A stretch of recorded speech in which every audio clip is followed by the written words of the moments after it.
नमस्कार, welcome to episode number 4। जैसा कि आप देख सकते हैं आज मैं खड़ा हूँ किचन में, क्योंकि इस कहानी के जो शख्सियत है उनकी सफर की शुरुआत भी इसी किचन से होकर स्टॉक मार्केट की दुनिया तक जाती है। इस एपिसोड को मैं डेडिकेट करना चाहूंगा हमारी सारी होम मेकर्स के लिए, जिस कहानी से प्रेरणा लेके एक नई शुरुआत कर सकती है। आज की कहानी काफी दिलचस्प और प्रेरणा भरी कहानी है। ये कहानी है चेन्नई के रहने वाली एक गृहिणी की, जो बिना किसी फाइनेंशियल बैकग्राउंड के कैसे उन्होंने अपना सफर किचन से शुरुआत करके स्टॉक मार्केट की क्वीन बनी। ये कहानी है डॉली खन्ना जी का, जिनका नाम भारतीय शेयर बाजार में बड़े ही इज्जत, बड़े ही सम्मान के साथ लिया जाता है। तो चलिए डॉली खन्ना जी की इस सफर पे चलते हैं और कैसे किचन से निकल के स्टॉक मार्केट की क्वीन बनी, इस कहानी के गहराई में उतरते हैं। तो कहानी शुरू होती है 1990s में चेन्नई से। हाँ, डॉली खन्ना और उनके पति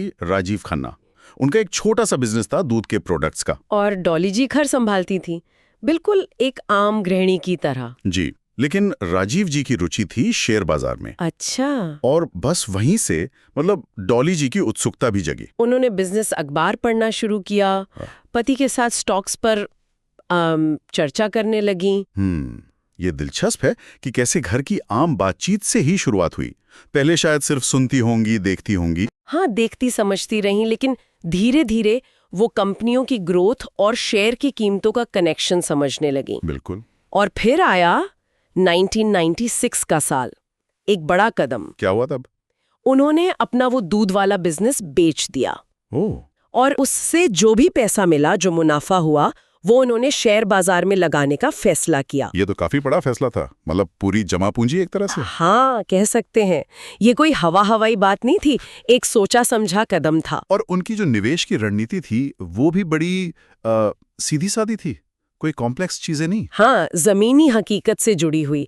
उन्होंने उन कंपनियों पर फोकस किया जिनके प्रोडक्ट्स वो रोज देखती थीं, इस्तेमाल करती थीं। जैसे कि रसोई का सामान या घर में इस्तेमाल होने वाली दूसरी चीजें। बिल्कुल, जैसे उन्होंने अपनी रसोई को ही अपनी रिसर्च लैब बना लिया हो। हाँ, सही कहा। इसे हम वैल्यू इन्वेस्टिंग कह सकते हैं, अपनी तरीके से। छोटी कंपनियां ढूंढना जिनमें भविष्य में बड़ा बनने का दम हो, जिन्हें शायद बाजार उस वक्त नजरअंदाज कर रहा हो। सही। Who is that and what are more details coming in for Coffee Day? Let's get in once with more details. The renowned investor Dolly Khanna has acquired 1.55% stake in the company as of June 2025 shareholding. लेकिन सिर्फ सही stock चुनना ही सब कुछ नहीं था। उनकी असली ताकत कुछ और थी। क्या? धैर्य, पेशेंस। अच्छा, ये तो बहुत जरूरी है शेयर बाजार में। बहुत ज्यादा। उन्होंने जो स्टॉक्स चुने उन्हें बेचा नहीं, सालों तक रखा, होल्ड किया। आजकल तो लोग जल्दी पैसा बनाना चाहते हैं, टिकते नहीं। वही, लेकिन उन्होंने टिक कर दिखाया, और इसी वजह से कंपाउंडिंग का वो जो चक्रवृद्धि ब्याज का जादू है वो काम कर पाया। और इसके नतीजे भी दिखे होंगे फिर। अरे जबरदस्त नतीजे। हॉकिंस कुकर्स, रेन इंडस्ट्रीज, टाटा मेटालिक्स, ऐसे कई स्टॉक्स थे। हाँ, सुने हैं ये नाम। इनमें उनका पैसा कई गुना बढ़ा, मल्टी बैगर रिटर्न्स मिले। वाह। आज उनका पोर्टफोलियो सैकड़ों करोड़ का है और वो भारत की सबसे सम्मानित निवेशकों में से एक हैं। तो ये कहानी सिर्फ पैसे बनाने की नहीं है? हाय, बिल्कुल नहीं।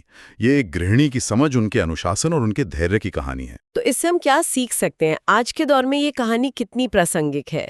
देखिए, मेरे ख्याल से पहली और सबसे बड़ी सीख तो ये है कि किसी भी फील्ड में, खासकर निवेश में सफल होने के लिए फाइनेंस की डिग्री ही सब कुछ नहीं है। जिज्ञासा, सीखने की इच्छा और बारीकी से चीजों को देखना, ये गुण बहुत काम आते हैं, और ये अक्सर गृहिणियों में होते हैं। सही कहा। उन्होंने अपने रोजमर्रा के अनुभव को ही ताकत बना लिया। बिल्कुल। और दूसरी बात, छोटी शुरुआत करने से डरना नहीं चाहिए। हाँ, ये भी जरूरी है। नियमित रूप से अगर छोटी रकम भी निवेश करें तो वो समय के साथ धैर्य रखने पर बहुत बड़ी बन सकती है। और शायद निवेश के अच्छे मौके हमारे आसपास ही होते हैं, रसोई में, घर में, बस नजर चाहिए। हाँ, नजर चाहिए। लेकिन एक बात और जोड़ना चाहूंगा। जी? सिर्फ नजर या धैर्य ही काफी नहीं है, इसके पीछे मेहनत है, रिसर्च है। उन्होंने आंख बंद करके पैसे नहीं लगाए। नहीं, वो तो है, कंपनियों को समझा होगा गहराई से। बिल्कुल। और ये समझना जरूरी है कि शेयर बाजार कोई जादू की छड़ी नहीं है। हाँ, रातों रात अमीर बनने की स्कीम नहीं है। सही कहा।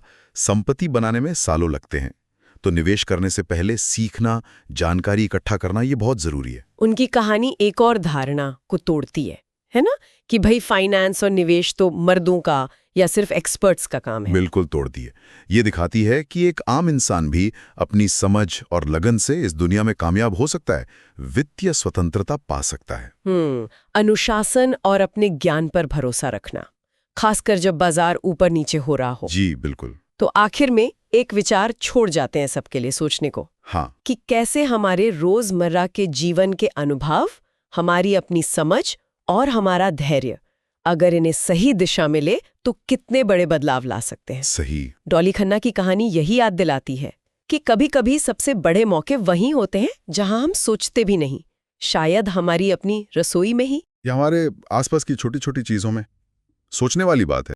आपसे एक पर्सनल रिक्वेस्ट करना चाहूँगा कि इस एपिसोड को अपने जान पहचान की गृहिणियों तक जरूर पहुंचाएं, ताकि वो भी डॉली खन्ना जी से प्रेरणा लेके एक नई शुरुआत स्टॉक मार्केट की दुनिया में कर सके। चलिए मिलते हैं अगले एपिसोड में एक और दिलचस्प चर्चा के साथ।